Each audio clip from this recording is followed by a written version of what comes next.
It starts with a video. 30 seconds of shaky, grainy footage posted in the dead of night. At first, it looks harmless, just an empty parking lot, streetlights humming in the distance. But then, a shadow moves. A man. Dragging something heavy across the ground. For a split second, the light catches what looks like a hand. Lifeless. Motionless. That clip would go viral within hours, millions of views, thousands of theories. But no one knew what they were really watching. No one knew this was the beginning of a story that would shatter lives, and end in a courtroom where even the truth wasn't enough. A pause. The voice drops lower, steady and haunting. The man in that video? He watched it all unfold. Every comment. Every headline. And when the world pointed the finger at him, he pointed it at someone else. Someone who looked just like him. His twin. Another pause, heavier this time. Two faces. One crime. And a lie so calculated it fooled everyone, at least for a while. A beat of silence, then the question that pulls the viewer in. So tell me, if you saw the man in that video, could you swear you knew who he was? Stay with me. Because by the end of this story, you'll understand why nobody, not the police, not the family, not even the twins themselves, walked away innocent. The story begins long before that video went viral. To understand what happened on that night, we need to step back, to a time when everything looked perfect, at least on the surface. Damien and Darius Cole were born on a humid July evening, in a small city where everyone knew everyone else's business. Identical twins. So identical that even the nurses in the delivery room had to mark their tiny ankles with ink to tell them apart. Growing up, they were inseparable. People said they shared more than just a face, they shared a mind. They finished each other's sentences, knew what the other was thinking without a single word spoken. To the outside world, it looked like the perfect bond. But perfect is a dangerous word. It hides too much. Damien was always the louder one. The one who walked into a room and owned it without trying. He was charming in a way that didn't feel forced, every smile looked effortless, every joke landed. Teachers adored him. Girls followed him. Life seemed easy for Damien. Darius, on the other hand, lived in his shadow. He was quieter, sharper in ways people didn't notice at first glance. Where Damien was fire, Darius was steel, silent, strong, and cold when he wanted to be. They were two sides of the same coin, and for a while, that worked. Until it didn't. As teenagers, cracks began to show. Damien loved attention, and he knew how to get it. Parties. Fast cars. Nights that ended in places they had no business being. Darius kept up for a while, but resentment grows in silence. For every spotlight Damien stood under, Darius was just a shadow on the wall. Friends started whispering that Damien was the twin everyone wanted to be around. Darius hated that whisper. He hated it so much it lived under his skin like a burn that never healed. They grew older. Went to different colleges. Built different lives, but they never drifted too far. Damien worked in real estate. Polished suits.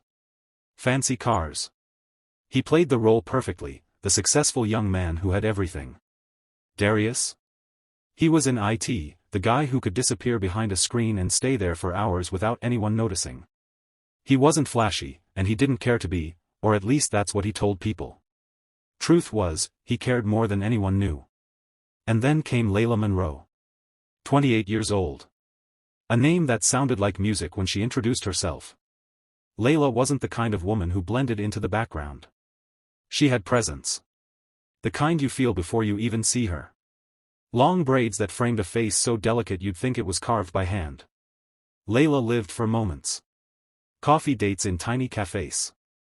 Late-night drives with the windows down. Sunsets she could photograph and post with a caption that sounded like poetry. She met Damien first. It was at a networking event downtown, the kind of place where everyone smiles too wide and pretends to like the wine. Damien didn't pretend. He was magnetic, pulling her in with the kind of charm that feels dangerous but makes you want more. They started talking, and by the end of the night, Layla had his number saved with a heart next to it. A week later, they were inseparable. But Layla wasn't naive. She saw things. The way Damien talked about himself like the world owed him something. The way he craved attention even when he already had hers. It didn't bother her at first, she thought it was confidence. Confidence can be attractive. Until it turns into something else. What Layla didn't know was that Damien wasn't the only Cole brother who noticed her that night. Darius saw her too. He was there, standing off to the side like he always did, watching Damien take what he wanted without asking. And in that moment, something shifted in him. Call it jealousy. Call it obsession. Call it the moment the story began to twist. Whatever it was, Darius never forgot the sound of her laugh or the way her eyes lingered a little too long when Damien introduced them. Maybe she didn't mean anything by it. But Darius did. Weeks turned into months. Layla and Damien were the couple everyone envied. Perfect Instagram photos. Weekend getaways. A love that looked effortless. But effortless love is a myth. Behind every smiling picture is a truth no one posts. For Damien and Layla, that truth was cracks they couldn't hide forever.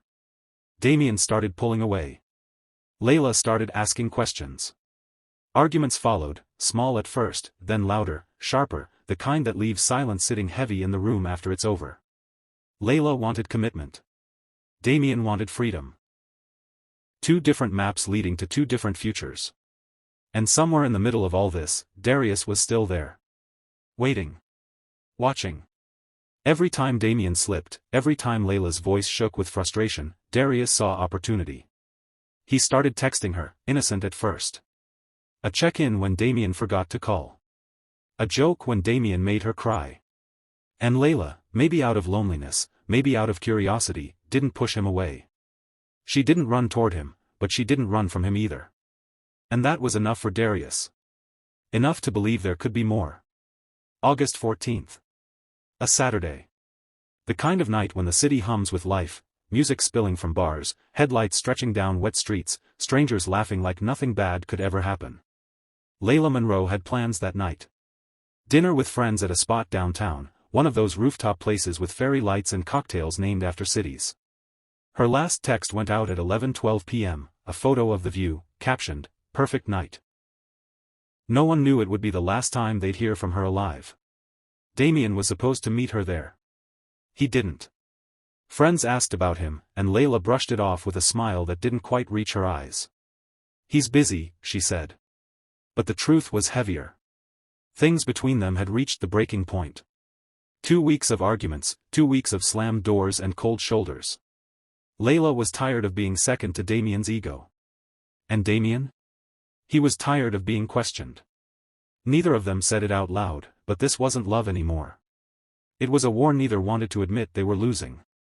At 11:47 p.m., Layla left the rooftop. Cameras caught her walking down the street, heels clicking against the pavement, her hair catching the glow of the streetlights. She didn't look afraid. Why would she?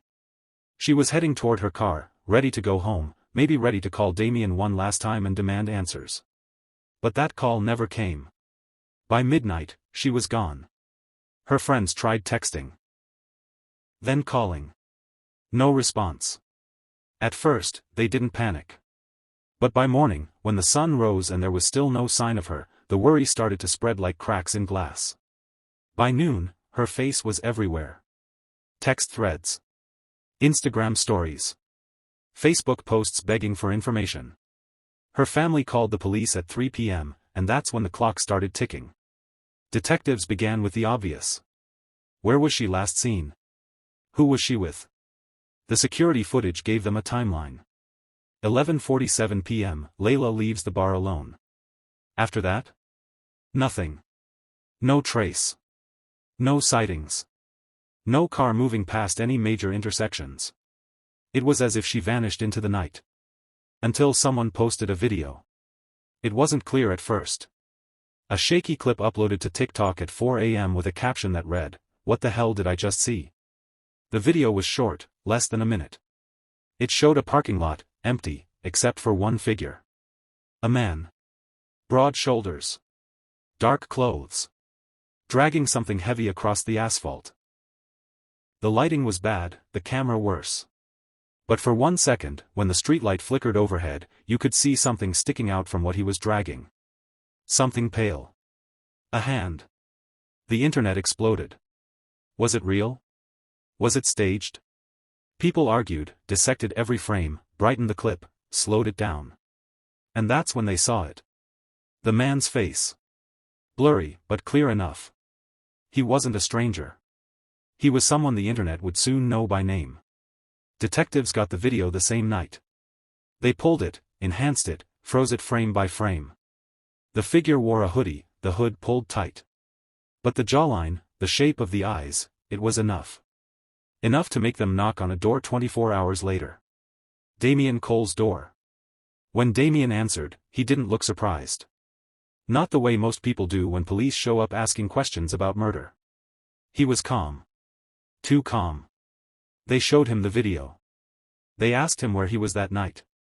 He leaned back, eyes steady, voice smooth. "You've got the wrong one." That was it. For words that shifted the ground under everyone's feet. Damien said he wasn't there. He said he spent the night driving, clearing his head after another fight with Layla. He said if anyone was in that video, it was Darius. Darius, the brother who always envied him. Darius, who couldn't stand living in his shadow. Damien painted him as obsessive, jealous, dangerous. And the worst part? He sounded convincing. But when detectives brought in Darius, he had his own version. He said he was home all night. Alone. He said Damien was lying, trying to frame him for something unthinkable. When they showed him the video, his voice cracked. "That's not me," he said. "That's Damien." He swore on everything that mattered, but so did Damien.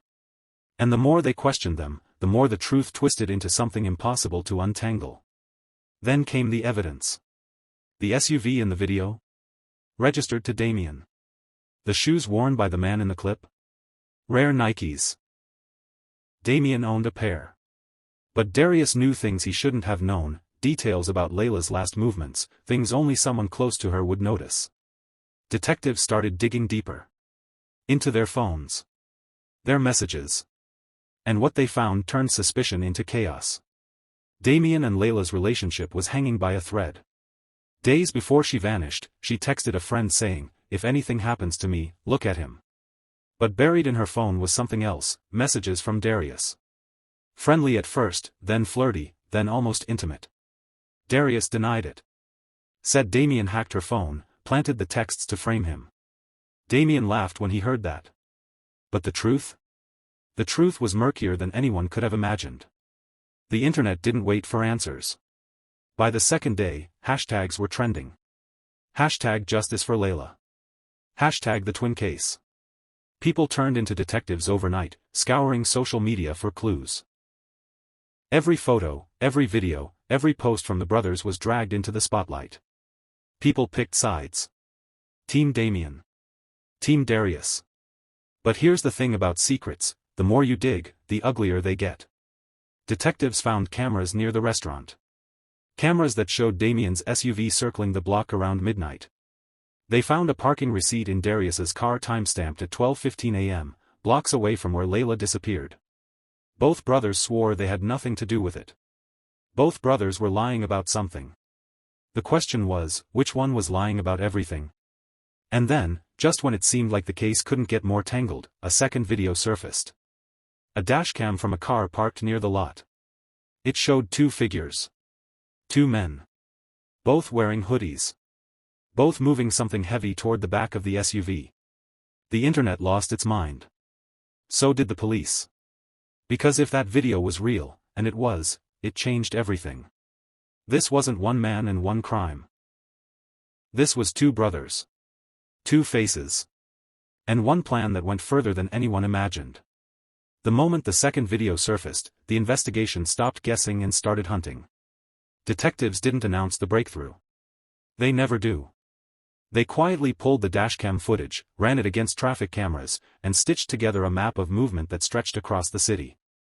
The black SUV, Damien's SUV, left a dim parking lot at 3:19 a.m., rolled through two intersections without stopping, and paused at a service road near the river for 16 minutes. Telematics from the vehicle told stories the brothers wouldn't. The trunk opened twice. The rear seats folded down. The passenger door closed, then opened again. Every click, every pause, every change in weight was recorded by a machine that didn't care about charm, loyalty, or fear. In the lab, the clip that had ignited the internet was no longer entertainment. It was evidence. Analysts corrected lens distortion, stabilized the image, and hunted for things most people never notice. A smear on a bumper. A pattern in the weave of a sweatshirt. The cadence of a stride. They froze on the frame everyone talked about, the moment the streetlight flared and lit the man's cheek. At first glance, it was just a face. At second, it was familiar. At third, the smallest mark stood out, 3 faint freckles arranged like a tilting triangle along the jaw. On Damien's driver's license photo, under better lighting and no hoodie, the same triangle waited. It wasn't proof. Not yet. But it was a thread to pull. Gait analysis followed.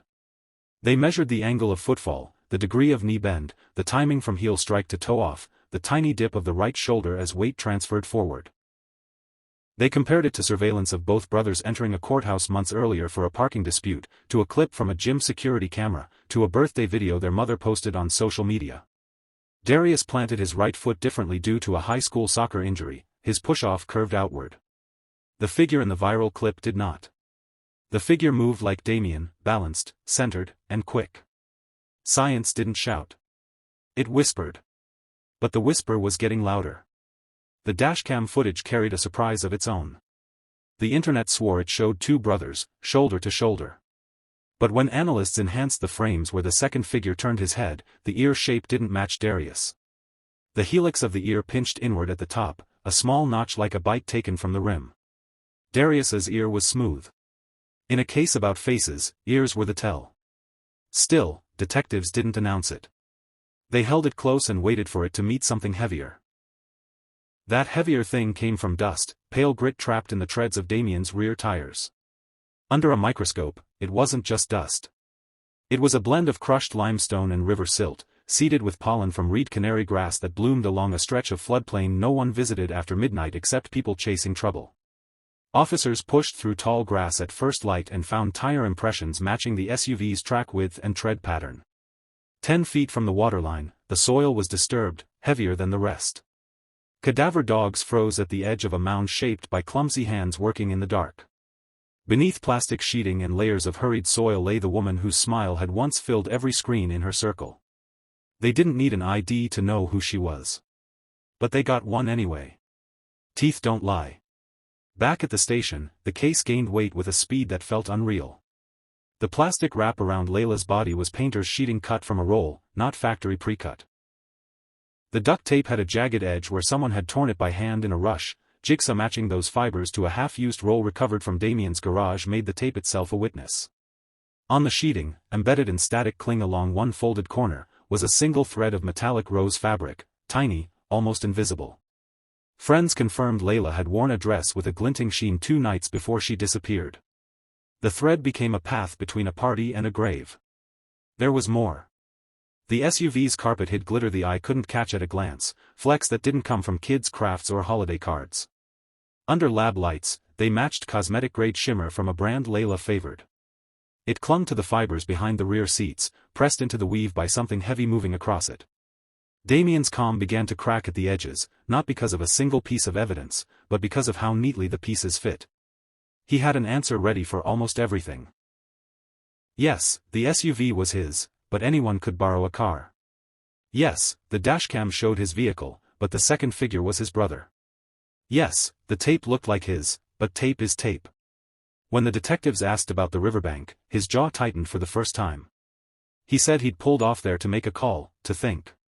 He couldn't say why he'd chosen a service road with no cell signal. The detectives didn't push. They shifted to his favorite topic, the video, and watched him lean forward despite himself. He asked how many views it had, how quickly it spread, whether anyone had found the original account that posted it. People who want control can't resist the allure of a timeline. He'd watched the world watch him. He wanted the play-by-play, the way a gambler wants to know which cards were nearly pulled. Digital forensics, meanwhile, was catching up to his questions.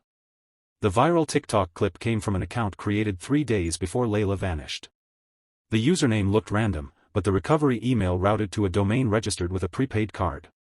That card had been purchased at a drugstore where the camera above the register captured a man in a baseball cap paying cash while holding a phone with a cracked corner that matched the chip on Damien's device case.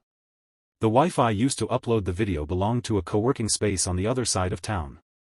Access logs showed a single user badged in at 4:02 a.m. on the night the clip went live. The badge wasn't Damien's name. It was a guest credential printed earlier that week under a false identity.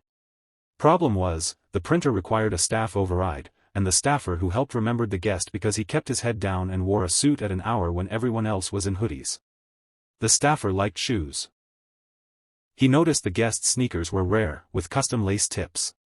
Damien owned that pair. He'd even posted them once. In a world where truth hides in details, one detail did more damage than the rest. The so-called live stream Damien had carefully pointed to as his alibi, proof he was elsewhere while a shadow dragged a shape across asphalt, wasn't live at all.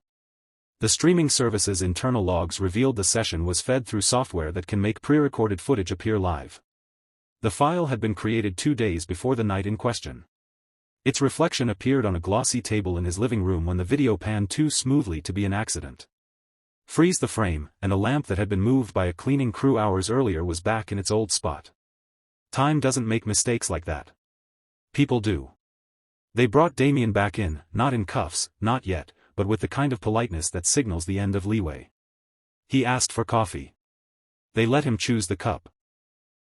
He talked about how the internet destroys lives, how public opinion is a wildfire, how twins become mirrors for each other's sins. He repeated what he'd said on day one. You've got the wrong one. But the words had lost their shine. Across the hall, Darius sat in a different room, with different light, and told a different story, not about alibis but about feeling watched in his own skin. He said someone had been setting him up for months, little things that didn't register until they all landed at once. Packages he didn't order arriving at his door. A hoodie he'd never wear turning up in his closet with a faded laundry tag from a service Damien used. Unknown numbers texting words he'd never say. He opened his phone, hands shaking, and showed a trail of messages that looked like him but didn't sound like him to anyone who knew him well. He said the worst part wasn't the blame, it was the familiarity of the person doing the blaming. When the person who shares your face starts to rewrite your life in your place, your reflection stops feeling like yours. Detectives no longer treated the brothers as a pair. They peeled the case apart the way you might separate two pages that have stuck together. In Damien's garage, behind a toolbox, they found a trash bag he hadn't planned on needing. Inside were nitrile gloves with powder residue, a receipt from a hardware store where painter's sheeting and tape had been bought in cash, and a hoodie with a faint transfer of glitter in the crook of one arm. The receipt's timestamp placed the purchase hours before Layla's last known location. Security footage showed a man in a mask and cap, but he forgot the cameras above the automatic doors. Those always look down from a different angle, catching the curve of a cheekbone that a mask can't cover when you bend to lift a heavy roll. The angle matched Damien's, not Darius's. It's a small difference unless your life depends on it. The accomplice from the dashcam, the second figure, had a story too. He wasn't a twin. He was a man who worked nights, paid in cash for odd jobs that didn't require questions. Detectives found him through a cracked phone he pawned 2 days after the video blew up. On that phone was a message thread with a number registered to a burner that had called Damien's line 28 times in a week. The man admitted to being there, to moving something heavy, to taking a roll of bills and telling himself it was just luggage. He said he never saw a face under the plastic, that he kept his eyes on the ground, that the only thing he remembers clearly is the way the man in charge never raised his voice. People who have done this before don't need to shout. They plan. In the refrigerator at the morgue, an autopsy told the part no one wanted to hear. Layla had been restrained. The wrist bruises told it first. Ligature marks around her throat told it plainly. Under her nails was skin, enough to build a profile. That profile matched the brothers so closely that it seemed useless at first. Identical twins make identical DNA a trap. But buried in the sample was a mutation, a tiny difference that one twin carried and the other did not. Blood work from a hospital visit 2 years earlier gave the lab what it needed to find it again. The mutation belonged to Damien. It wasn't a smoking gun in the way TV promises. It was a pebble that tips a scale. In court, pebbles matter. When the detectives laid it all out, quietly, carefully, each piece set on the table like a card that completes a hand, Damien didn't fold. He pivoted. He said the accomplice was lying, that the lab was wrong, that the video was misread, that twins are a curse because no one knows who anyone is anymore. He smiled when he said it, a small, tired smile that didn't reach his eyes. The smile of a man who realizes the game isn't over but the board no longer favors him. They hadn't shown him the last piece yet. They saved it, the way storytellers save their turn. It came from a neighbor's security camera pointed at a window across the lot. The camera didn't catch the men clearly. It caught their reflection in the SUV's glossy paint. Reflections flatten faces, but they exaggerate gesture. In that milky reflection, the man lifting the bundle shifted it higher with his left forearm in a way that avoided pressure on the right wrist. Damien had burned that wrist as a kid on a backyard grill. It healed. It never let him forget. A scar isn't a face. But for people who know you, it's just as loud. They showed him the reflection. They zoomed, paused, and let the silence demand an answer. He stared at his own silhouette doubling back at him from metal, a ghost that couldn't be shaken, a mirror that refused to lie. He asked for a lawyer. The interview ended. The hunt did not. Searches continued, because prosecutors don't want a story, they want certainty. In a storage unit rented under a false name but paid with a card tied to a shell company Damien controlled, they found a box of tech equipment, a small camera stabilizer, a Wi-Fi hotspot, a ring light still dusty from disuse. Enough to set the stage for a clip, to rehearse angles, to test exposure under a flickering lamp. On a memory card tucked into a zippered pouch, there were rehearsals, empty frames of an empty lot, time checks whispered into a microphone that forgot it was on. The voice was unmistakable. Not because it was identical to Darius's, but because of cadence. Damien clipped the ends of words. Darius didn't. People who love words notice this. A jury might. A judge definitely will. At sunrise, officers moved. Damien was taken without a chase, seated at a kitchen island where a bowl of fruit sat untouched beside unopened mail. He didn't look at the cuffs. He looked past them, at the window, at a sky that gave nothing. Across town, Darius answered a knock to find detectives, not with a warrant, but with relief that read like apology around the eyes. He wasn't free. Not yet. But the grip around his throat had loosened. In the interrogation room one final time, before the paperwork carried his name away from the conversation and into a system that would keep it forever, Damien tried a new tact. He said he hadn't meant for it to end like that. He said he wanted to frighten her, to prove a point, to make her call him, to make her choose him over the version of him he thought she'd invented. He said the second man panicked, dropped the weight too hard. He said the tape was a mistake. He said the river was mercy. It wasn't a confession. It was a plea for nuance. There is no nuance in a grave. The trial of Ronald marked the point where all the hidden truths, all the whispers behind closed doors, were dragged into the harsh light of the courtroom. From the moment he stepped in, shackled and flanked by deputies, the air in that room changed. The man who once smiled at family gatherings now wore the blank, hollow look of someone who had already lost everything. The jury, 12 ordinary people, would be tasked with making sense of something extraordinary in its cruelty. The prosecution wasted no time painting Ronald as a man consumed by pride and control, a man who could not stomach the idea of being left behind. They brought forward the text messages, each one a blade cutting through any notion of misunderstanding. Ronald's words were cold, calculated, promising that if he couldn't have her, no one would. The timeline of his actions was laid bare, the purchase of the weapon, the stalking, the final night. Every detail was methodically placed before the jury until the picture of premeditation was undeniable.